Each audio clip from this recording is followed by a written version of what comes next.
Okay, so we're saying now let's focus on this fourth level we just framed in the idea of survive, thrive or win, appreciate, perceive, and serve. And essentially your question is inviting us into the exploration of what is actually going on. Can we try to gain external perception?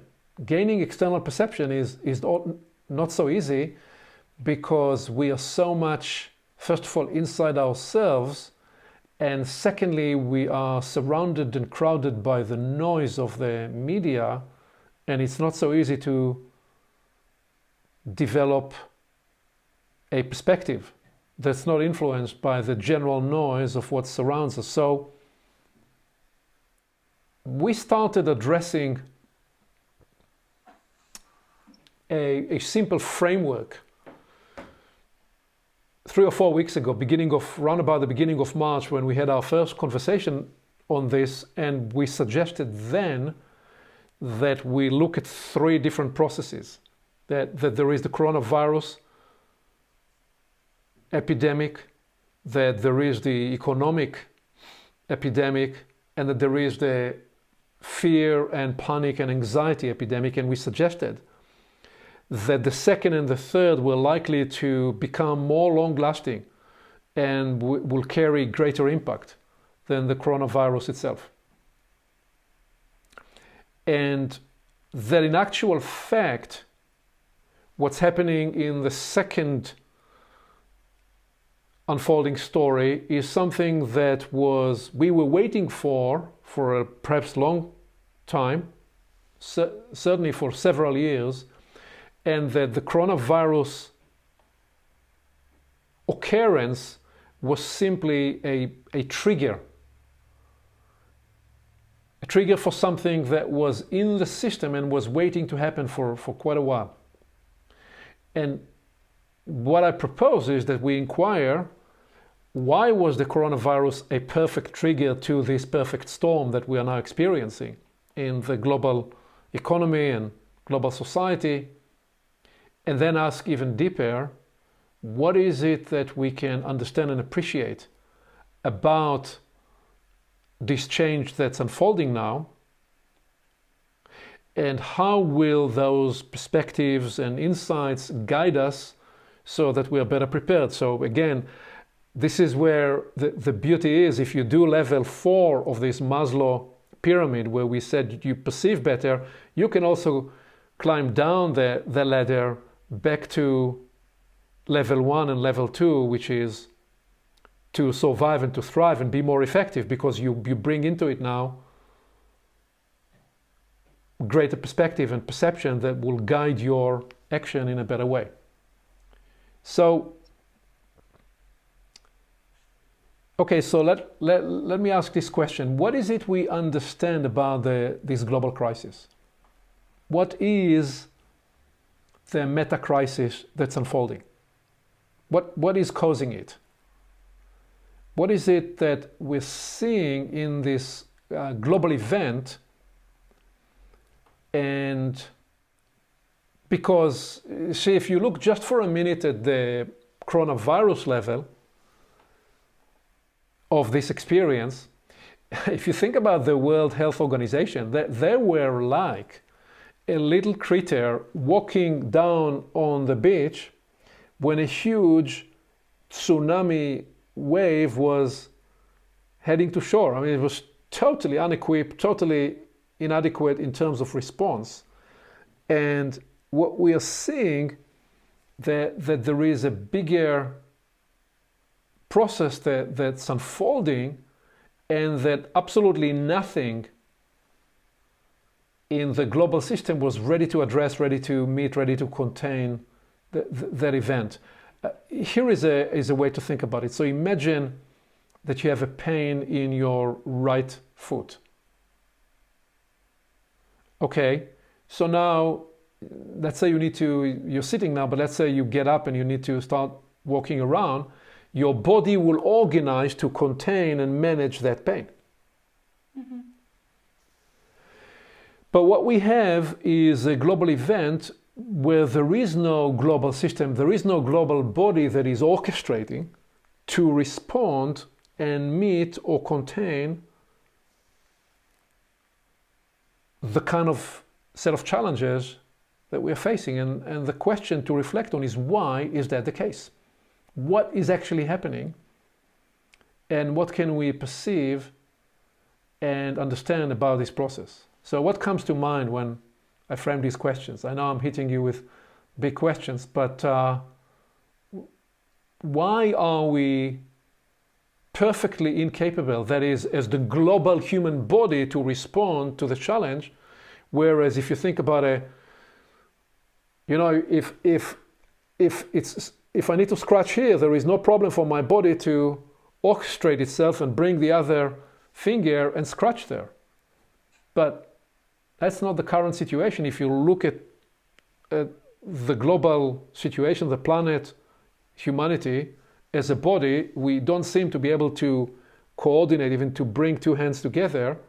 Like if there is something heavy to lift, I can lift with two hands this glass. This happened to be a glass of water that with a bit of lime inside, no vodka here, just water, that I can lift with one hand, but we don't seem to be able to do this globally. So why is that the case?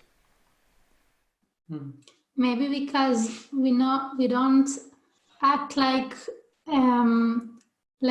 one person. Like the global, it's not everyone take care of his own, I don't know, country. Like it's not something really global. Like it seems that it is something global, but it's not like that.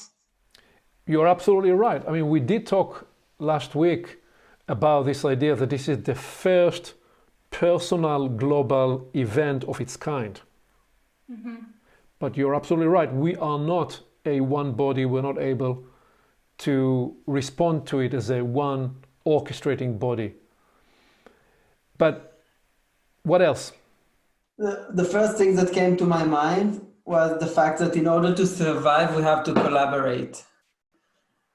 And that reminds me my army training.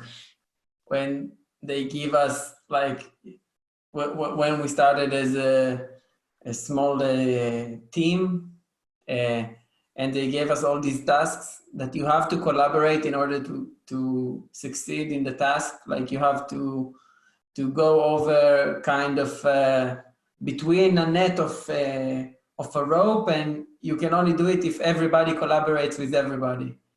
And I think this is kind of what's happening to the world because of many things. The fact that it hurt only adults and everybody, or not only, but mostly, and everybody have some people that are in a risk group. And the fact that all the countries are kind of, we live in a global world, so every country affects other country or affect before they close the borders.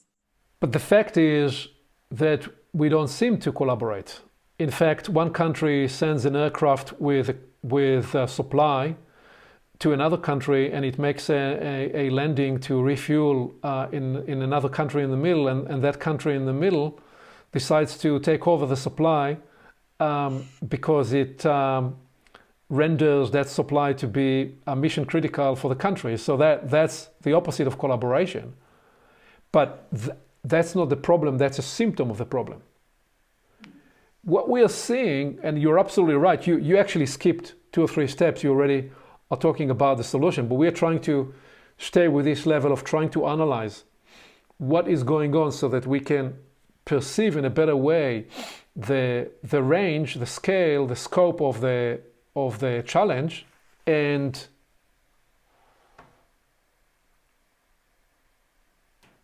one thing you could say about the coronavirus, I mean, just embrace this thought experiment. Imagine that there were powerful aliens that came to the planet. There was no way that every country will be able to negotiate a separate terms with those superior, more powerful aliens. There'll have to be some kind of a unified response. I have no idea how that would come about.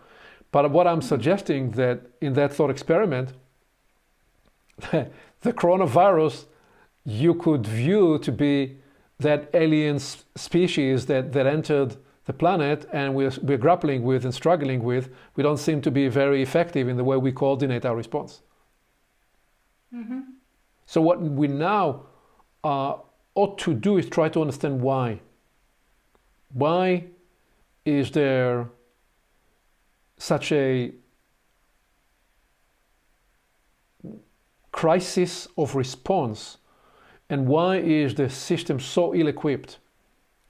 So for that, I need to take you on a detour and journey to explain and reflect on a universal law, which is called the law of effectual displacement. So a universal law is something that describes a natural principle of how life works, how the world works. For example, gravity, you could say, is a universal law on the planet. You could say that the second law of thermodynamics is a universal law. So in a similar way, I'm proposing that the law of effectual displacement is also universal. So what is this law saying?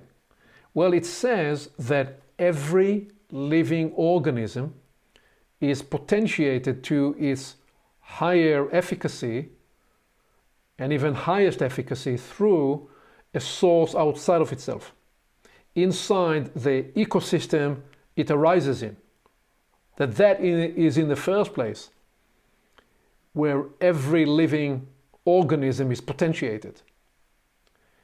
And therefore it says that the purpose and the higher meaning of anything that we can look at is not in itself, but rather inside the system or the context that it serves, which in return potentiates it, provides it with energy, provides it with meaning, provides it with ecosystem in which it can thrive. Simply stated, what I'm proposing is that the higher aspect of your potential is in what you serve. So let me give you an example. In fact, let me give you several examples. The two of you, you're building a relationship, and you are discovering that there is something you are looking for that the other holds, and that enables you to feel complete.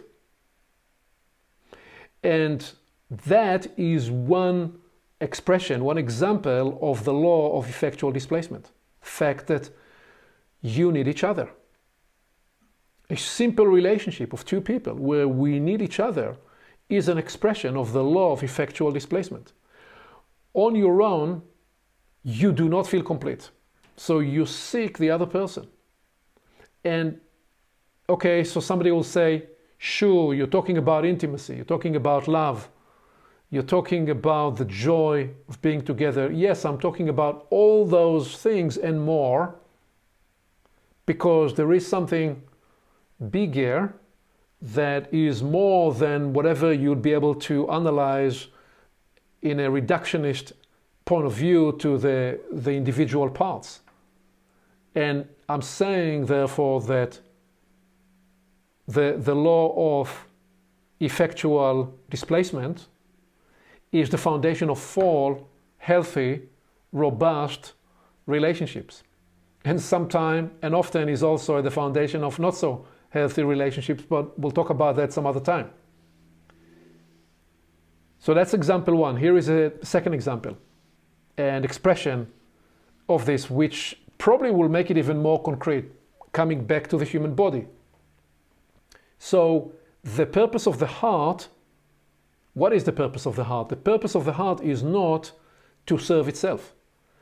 It is there to serve the entirety of the body and to make sure that each and every cell, each and every part of the body is in the receipt of the refuel of fresh supply of blood that will bring the kind of nutriment and oxygen and all that we need, everything in the system. So when a system works well, the parts, they serve the whole, and the whole then in return serves the parts. Same principle with the nervous system. Same principle with every other aspect of how the body works. Now in a minute, we'll see how it relates, because remember, I'm trying to build us a bridge, a segue, to discover how and why we're looking at a system that seems to be breaking down and not working. So before we can actually appreciate why a system is breaking down, as in the case of the global system, we're trying to lay the foundation, the groundwork to what are trying to put the mental infrastructure to enable us to think in terms of what are the foundational principles of how systems work well. So the third example, obviously, will be simply to look at an organization. And I'd propose that in that case, a good leader is meant to serve the people. And the people working in the organization, whether it's a for-profit company or whether it's a voluntary organization, the people are there to serve, well, to serve the organization, but more so to serve the organizational mission. That's what they signed up for. And the organizational mission will often, or if it is framed correctly, relates to the people that the organization is there to serve, whether it's, again, a company that provides service, or whether it's an educational system, or whether it's anything. So the leader is there to serve the people, so that together with the people, they can all serve the customers, the clients, the people that provide meaning and mission for that organization. So that's the law of effectual displacement. In other words, if everything in this universe was 100% independently sufficient unto itself, so the flowers would not need the bees and the bees would not need the flowers, we would be looking at a sterile universe. What I'm describing, what I'm calling the law of effectual displacement, is the mechanism, the anatomy of reciprocal cross-fertilization dynamics that you can see in every living system. This is what we call the law of effectual displacement. It's both poetic and logical. So, okay, so now we're getting into the interesting territory when we look at the fourth example. Are you ready for the fourth example? Because now I'm going to... I'm not sure I understood even though you gave 3 examples. No, 4 examples. no, now. Are you going to give the 4th example now? I'm going to give the 4th example about business. But okay, so maybe you finish and then I'll get the point, because I have also another question about it. Sure. So in business, when business works well, the purpose of the business is to serve its customers. If you remove the customers, if you remove the clients, you remove the reason for the business. Many people say, no, if the business works well, it generates profits. Correct. It generates profits, but the profit is the byproduct of a successful business. It's not the purpose of the business. The profit is what lubricates and what enables the business and what fuels and energizes the business. But when the profit becomes the self-consuming purpose of the business, it tends to divorce itself from its initial core premise, core purpose, which was to serve its client, to serve its customer. What gave birth to the business was a customer need. That's what we learned from Peter Drucker. And as we know, when leadership became obsessed with just the profit and short-term profit, sooner or later we will meet a crisis point, and that enterprise, that company will no longer be profitable. So a good leader remembers that he or she, they're there to serve the employees so that together they can serve the clients and the customers. And it's the same principle that you see in nature, because the sunlight enables organic life here on Earth. And if you took the sun away, you'd see no life here on this planet. So what I'm proposing is that, and oh, by the way, poetically, the sun knows that it is a sun because it is surrounded by planets. Same like parents remember that they are parents because they get up in the morning and they see the toddlers or the children that surround them, and they remember they have a responsibility as parents. That is, if they were able to sleep through the night. So every small and large system you will look at, you'll see that it's the ecosystem and the source or the need outside of the thing itself, the entity itself, you as a person, you as a company, that provides meaning and purpose, as in the case of an artist who wakes up in the morning, she wanders into the studio and she sees the unfinished painting, and it provides her meaning and purpose.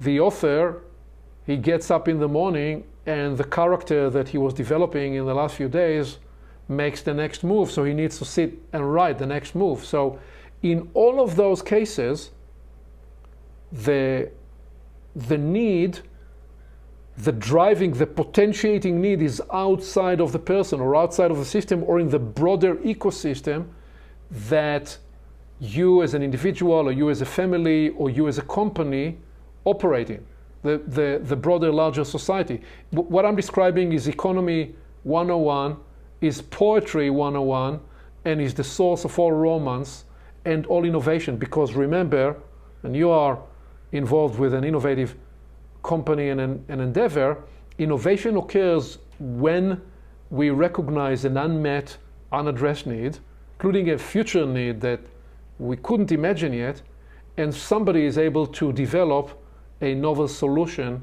to address and meet that need. So in all these cases, the work and what it produces provides the meaning and the purpose and the energy. That is how the economy is meant to work, and the financial system is meant to lubricate and provide liquidity for the whole thing to work efficiently and resiliently. So I'm going to make a pause here because I'm about to make a transition to explain what's broken in the system. But let's make sure that this first step, the law of effectual displacement and how everything works in nature and when the economy works well, that is understood.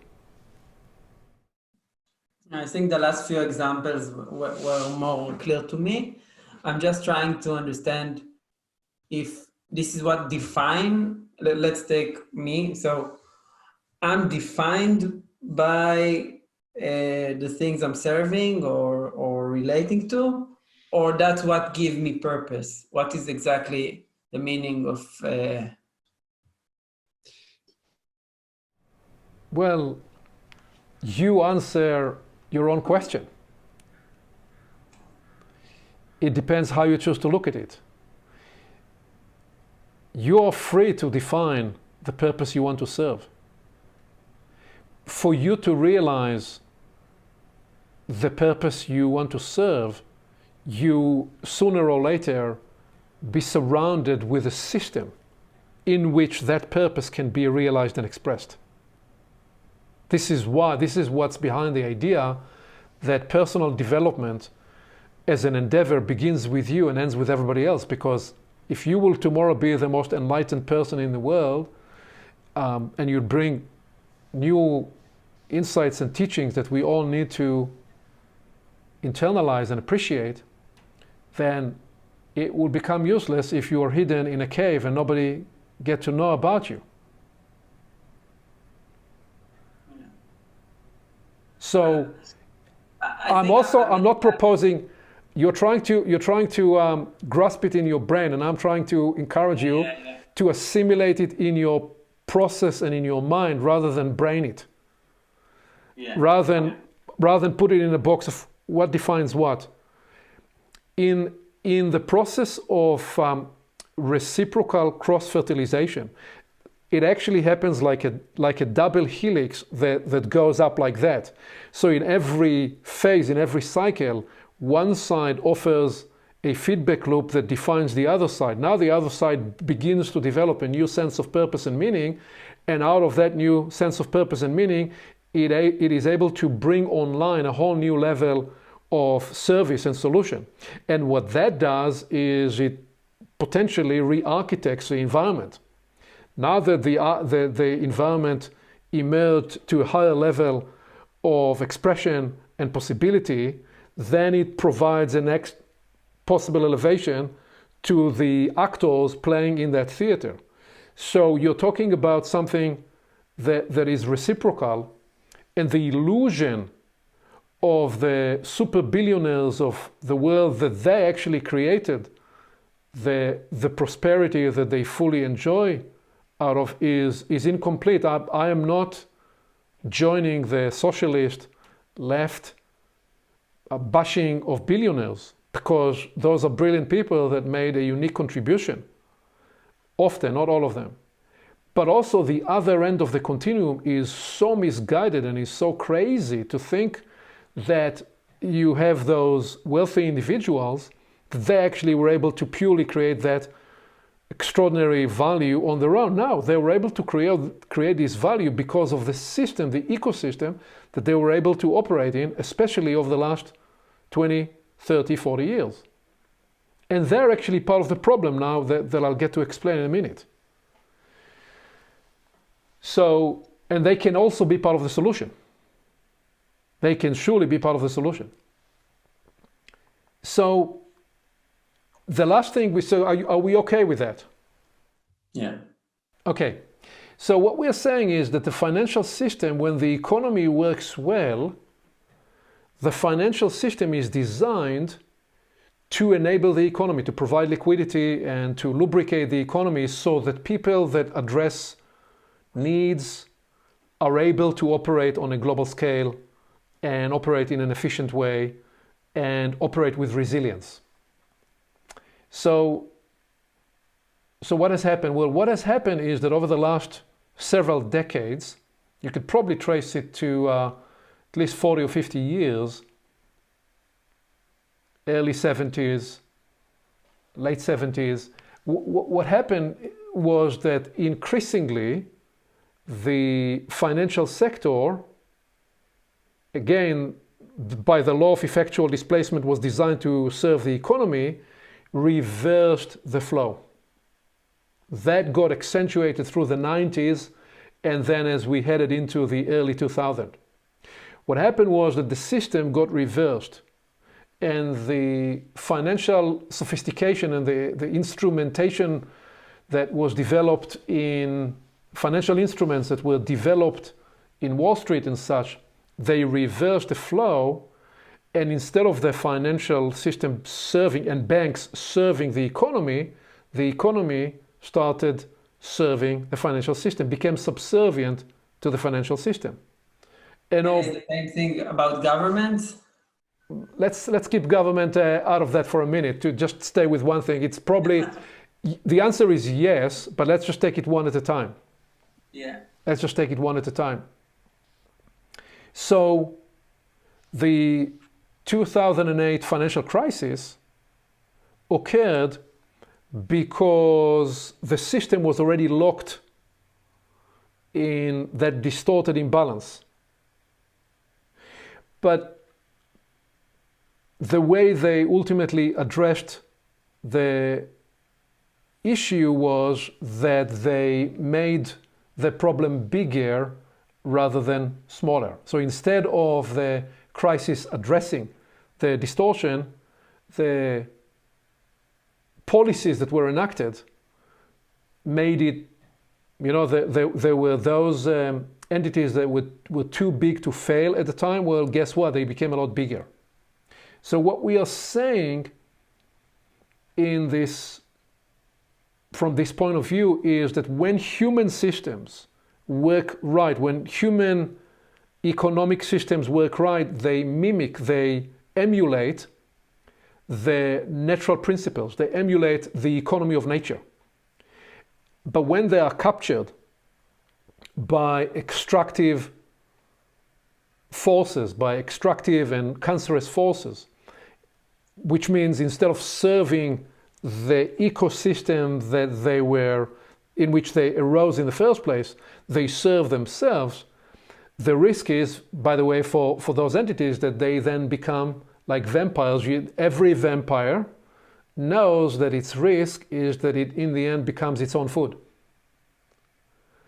Because in the end, when it eats everything else, there is nothing else to eat, so it begins to eat itself. So that's what happened, and that is what will happen when a system defies the law of effectual displacement.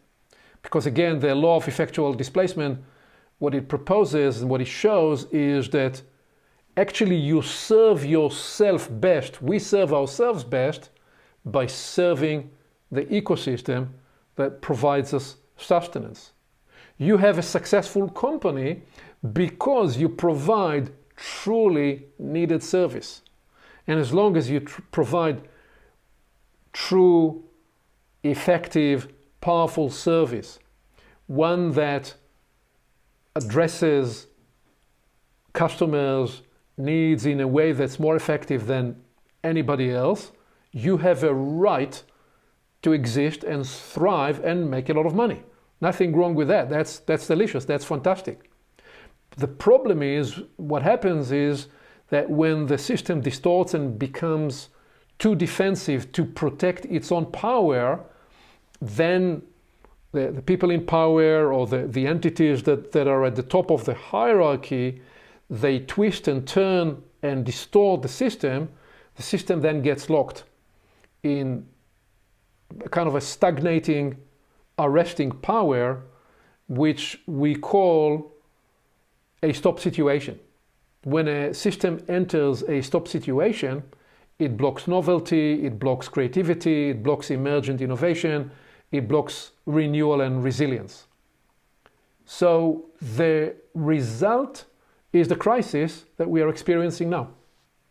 We are now looking at a global system that got locked, both the financial system and the government structure that you alluded to, because the people and the systems, the national and the global systems, are actually designed to protect or serve the people in power instead of those people mostly there to serve the reason of why this system was created in the first place.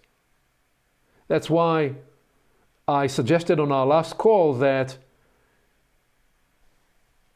if we embrace this correctly, the crisis can potentially become a birthing experience, a new generational birthing experience. What we are likely to see now are two polar opposite forces. One side of the polarity will drive to embrace these ideas and recognition, but what you actually see the systems in power to right now do is actually move even more to the authoritarian side of the equation. You have governments following their people, where in the past you'd need to spend 2 or 3 years in open committees to debate the reasons for that and how to do that safely. Those are now laws and regulations that are enacted overnight, changing the nature of the relationship between a country and its people. So what I'm proposing is that there is a possibility for a profound change, but it's not the kind of change that will happen automatically, because the nature of us humans is we resist change. We only ever take the pain, the grief, the struggle, when we cannot escape it anymore. Because because many rich and powerful people are invested in this model. That's exactly right. They have a lot to lose. They have a lot to lose, They have the most power, and you hope they realize that ultimately we all lose everything, including them, even if they have bunkers to hide for these end of worlds scenario that we hope we never come to. Whereas what you actually need, both individually and in systems, we need to learn to embrace some of those birth pangs, because it's like there is no birth without pain. What we hope is that this is not an unbearable pain, but rather a pain that we can bear. The moment the devastation is significant. What we do know about the coronavirus, it's not the Black Death, it's not the Spanish flu. So that is not going to look like any of those scenarios. But it's more the economic and the panic pandemics that we spoke about, those process 2 and process 3, where if we are to become resilient, then part of the process is actually learning to take the pain, learning to embrace pain and even run towards the pain. And that's easier said than done. Because think about it, what actually is behind the idea of running towards the pain? You're actually rerouting or reprogramming your instinct. You're actually saying, hold on a minute, this is a horrible pain, but I'm going to take it now, because if I delay the pain even more, the pain will be even more catastrophic and more devastating. So let me take the pain of today. I prefer the pain of today than the pain of next month or next year or the next decade. That is the kind of courage we need in leadership.